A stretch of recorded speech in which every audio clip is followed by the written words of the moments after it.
ശബരിമല സ്വർണ്ണക്കൊള്ള കേസിൽ ദേവസ്വം ബോർഡ് മുൻ സെക്രട്ടറി എസ് ജയശ്രീ അന്വേഷണ സംഘത്തിന് മുന്നിൽ ഹാജരായി. ജിബിൻ ജെബി ഇതിന്റെ വിശദാംശങ്ങൾ നൽകും. Jibin, good morning. എപ്പോഴാണ് അന്വേഷണ കമ്മീഷന് മുന്നിൽ ഹാജരായത്? വിശദാംശങ്ങൾ എന്തൊക്കെ?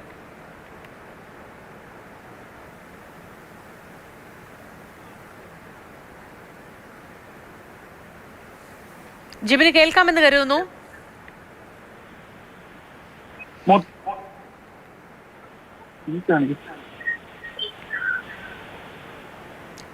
ജിബിൻ പറയൂ, ശബരിമല സ്വർണ്ണക്കൊള്ള കേസിൽ ദേവസ്വം ബോർഡ് മുൻ സെക്രട്ടറി എസ് ജയശ്രീ അന്വേഷണ സംഘത്തിന് മുന്നിൽ ഹാജരായി. ജിബിൻ ജെബി, അന്വേഷണ സംഘത്തിന് മുന്നിൽ എപ്പോഴാണ് ജയശ്രീ ഹാജരായത്? മൊഴിയെടുക്കുകയാണോ, വിശദാംശങ്ങൾ ശേഖരിക്കുകയാണോ? എന്താണ് വിവരങ്ങൾ?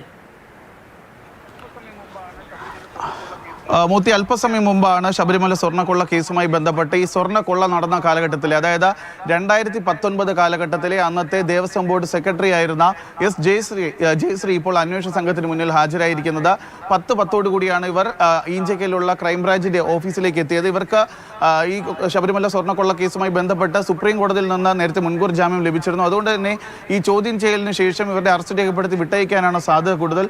ഇവർക്കെതിരായി പറയുന്ന ആരോപണം, അതായത് ഈ കേസുമായി ബന്ധപ്പെട്ട് 4ാമത്തെ പ്രതിയാണ് മുൻ ദേവസ്വം സെക്രട്ടറി ആയിരുന്ന എസ് ജയശ്രീ. കാരണം ഈ സ്വർണം പൂശുന്നതിന് വേണ്ടി അവിടെ നിന്ന് കൊണ്ടുപോകാനുള്ള ആ ഒരു ഉത്തരവ് അന്ന് പുറത്തിറക്കിയിരിക്കുന്നത് ജയശ്രീയാണ്. പക്ഷേ ജയശ്രീ ആ കാര്യവുമായി ബന്ധപ്പെട്ട് മുൻപ് പറഞ്ഞിരുന്നത്, അതായത് തനിക്ക് ഇതുമായി ബന്ധപ്പെട്ട് കൂടുതൽ വിവരങ്ങൾ അറിയില്ല, തൻ്റെ മുൻപ് വന്ന ഒരു ഫയലിൽ താൻ സൈൻ ചെയ്യുക മാത്രമാണ് ചെയ്തതെന്നാണ് ജയശ്രീ പറയുന്നത്. പക്ഷേ അന്വേഷണ സംഘം പറയുന്നത് ജയശ്രീ, അതായത് ഒരു സെക്രട്ടറി ഉത്തരവ് പുറത്തിറക്കാതെ, അല്ലെങ്കിൽ ഒരു സെക്രട്ടറി ഒപ്പിട്ട് ആ പത്രം പുറത്തിറങ്ങാതെ ഒരു കാരണവശാലും ഇത്തരത്തിൽ ശബരിമലയിലെ സ്വർണ്ണപ്പാളി അവിടെ നിന്ന് കൊണ്ടുപോകാൻ സാധിക്കില്ലായിരുന്നു. അതുകൊണ്ട് ആരൊക്കെ തീരുമാനങ്ങൾ എടുത്തായിരുന്നാലും സെക്രട്ടറി എന്ന് പറയുന്ന ആളുടെ ഒപ്പ് ഇതുമായി ബന്ധപ്പെട്ട് ഏറ്റവും നിർണായകമാണ്.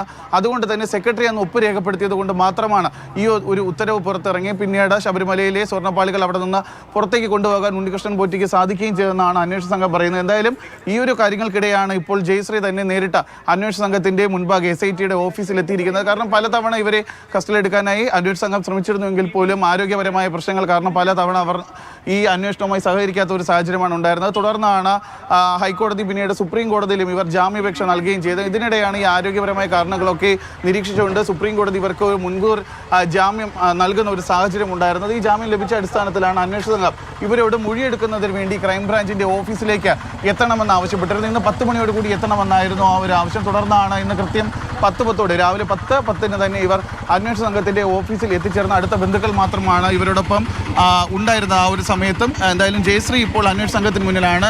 ഇവർ ഇപ്പോൾ ചോദ്യം ചെയ്യൽ നടപടികൾ ഇവിടെ ഇപ്പോൾ ആരംഭിക്കുകയും ചെയ്തിട്ടുണ്ട്. ബിജോയുടെയും അതുപോലെ അന്വേഷണ ഉദ്യോഗസ്ഥനായ ശശിധരന്റെ നേതൃത്വത്തിലുള്ള സംഘമാണ് ജയശ്രീ ഇപ്പോൾ ചോദ്യം ചെയ്യുന്നു വരുന്നത്. ശബരിമല സ്വർണ്ണക്കൊള്ള കേസുമായി ബന്ധപ്പെട്ട് ഇന്ന് മറ്റൊരു നിർണായക ദിവസം കൂടിയാണ്. കാരണം ഈ ഒരു ശാസ്ത്രീയ പരിശോധനാ ഫലം, അതായത് ശബരിമല സ്വർണ്ണക്കൊള്ള കേസിൽ ഈ സ്വർണ്ണപ്പാളികളുടെ ശാസ്ത്രീയ പരിശോധനാ ഫലം കൂടി ഇപ്പോൾ അന്വേഷണ സംഘം കാത്തിരിക്കുകയാണ്. ഈ ശാസ്ത്രീയ പരിശോധനാ ഫലം പുറത്തു വന്നാൽ മാത്രമേ രാജ്യാന്തര വിഗ്രഹ കടത്തുമായി ഈ ആരോപണങ്ങൾക്ക് ബന്ധമുണ്ടോ എന്നുള്ള ഒരു കാര്യത്തിലൊക്കെ വ്യക്തത വരികയുള്ളൂ. അറ്റകുറ്റപ്പണിക്ക് കൊണ്ടുപോയ സ്വർണ്ണപ്പാളികളിൽ തിരിമറി നടത്തിയിട്ടുണ്ടോ എന്നുള്ള ഒരു സംശയത്തിലാണ് ശാസ്ത്രീയ പരിശോധന നടന്നുകൊണ്ടിരിക്കുന്നത്. ആ ഒരു പരിശോധനാ ഫലം കൂടി ഉടൻ പുറത്തു വരുമെന്നാണ് നമുക്ക് മനസ്സിലാക്കുകയും ചെയ്യുന്നത്. മറ്റൊരു കാര്യമെന്ന് പറയുന്നത്, ഇതുമായി ബന്ധപ്പെട്ട് പത്മകുമാറിൻ്റെയും ബെല്ലാരിയിലെ സ്വർണ്ണ വ്യാപാരിയായിട്ടുള്ള ഗോവർദ്ധൻ്റെയും ജാമ്യാപേക്ഷയും ഇന്ന് സുപ്രീം കോടതി പരിഗണിക്കുന്നുണ്ട്. എന്തായാലും നിർണായകമായ ഒരു ദിവസം തന്നെയാണ് ഇന്ന് പ്രത്യേക അന്വേഷണ സംഘത്തെ സംബന്ധിച്ച് നടക്കുന്നത്. സുപ്രീം കോടതി നേരത്തെ ജയശ്രീയുടെ അറസ്റ്റ് തടഞ്ഞിരുന്നതാണല്ലോ. ഇനി തുടർ നടപടികൾ എന്തായിരിക്കും?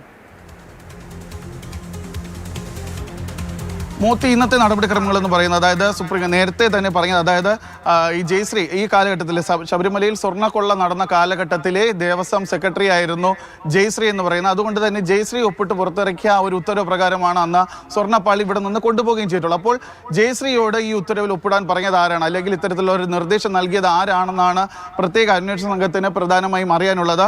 പത്മകുമാറിന്റെ നിർദ്ദേശത്തെ തുടർന്നാണ്, അല്ലെങ്കിൽ മറ്റ് ആരുടെയെങ്കിലും ഇടപെടൽ ഈ ഒരു സംഭവവുമായി ബന്ധപ്പെട്ട് ഉണ്ടായിട്ടുണ്ടോ എന്നുള്ള ഒരു കാര്യമൊക്കെയാണ് അന്വേഷണ സംഘത്തിന് അറിയേണ്ടത്. അതിനു വേണ്ടിയിട്ടാണ് ഒരു ചോദ്യം ചെയ്യലിന് ഹാജരാകാൻ വേണ്ടി, അല്ലെങ്കിൽ ഒരു മൊഴിയെടുപ്പിന് ഹാജരാകാൻ വേണ്ടി ജയശ്രീയോട് നിർദ്ദേശിച്ചത്. പക്ഷേ ഈ ആരോഗ്യകരമായ പ്രശ്നങ്ങൾ ജയശ്രീക്കുണ്ട്. അത് സംബന്ധിച്ച് അവർ കഴിഞ്ഞ കുറച്ച് നാളുകളായി ട്രീറ്റ്മെന്റിലുമാണ്. അപ്പോൾ ആ കാര്യങ്ങൾ മുൻനിർത്തിയാണ് ജയശ്രീ ജാമ്യാപേക്ഷ നൽകിയിരുന്നത്. ആദ്യം ഹൈക്കോടതിയിലും പിന്നീട് സുപ്രീം കോടതിയിലും ഈ മുൻകൂർ ജാമ്യാപേക്ഷയുമായി ജയശ്രീ പോകുന്ന സാഹചര്യം ഉണ്ടായിരുന്നു. ഇതിനിടെയാണ് ജയശ്രീക്ക് മുൻകൂർ ജാമ്യം സുപ്രീം കോടതി നൽകുന്ന ഒരു സാഹചര്യം ഉണ്ടായത്. പിന്നീട് പക്ഷേ ഈ അന്വേഷണ സംഘം ഈ ഒരു കേസുമായി മുന്നോട്ട് പോകുന്നതിന് ജയശ്രീയെ ചോദ്യം ചെയ്യുന്ന അല്ലെങ്കിൽ ജയശ്രീയുടെ മൊഴി എടുക്കുന്നത് ഏറ്റവും നിർണായകമാണ് എന്നുള്ള ഒരു കാര്യം, ഏറ്റവും അത്യാവശ്യമാണ് എന്നുള്ള ഒരു കാര്യം കോടതിയിൽ ബോധിപ്പിക്കുകയും ചെയ്തത്. തുടർന്നാണ് ഇന്ന് തന്നെ ഹാജരാകണം, ഇന്നോ നാളെയോ ആയി ജയശ്രീക്ക് ഈ ക്രൈംബ്രാഞ്ചിന്റെ ഓഫീസിൽ അന്വേഷണ സംഘത്തിന് മുന്നിൽ മൊഴിയെടുപ്പിനെ ഹാജരാകണം എന്നുള്ളൊരു നിർദ്ദേശം നൽകിയിരുന്നു. അതിനെ തുടർന്നാണ് ജയശ്രീ ഇപ്പോൾ ഈ ക്രൈംബ്രാഞ്ചിന്റെ അന്വേഷണ സംഘത്തിന് മുന്നിൽ ഹാജരായിരിക്കുന്നത്. കൃത്യമായ ഒരു ചോദ്യം ചെയ്യൽ ഇപ്പോൾ ജയശ്രീ എത്തിയ സമയം മുതൽ തന്നെ ആരംഭിച്ചിട്ടുണ്ട്.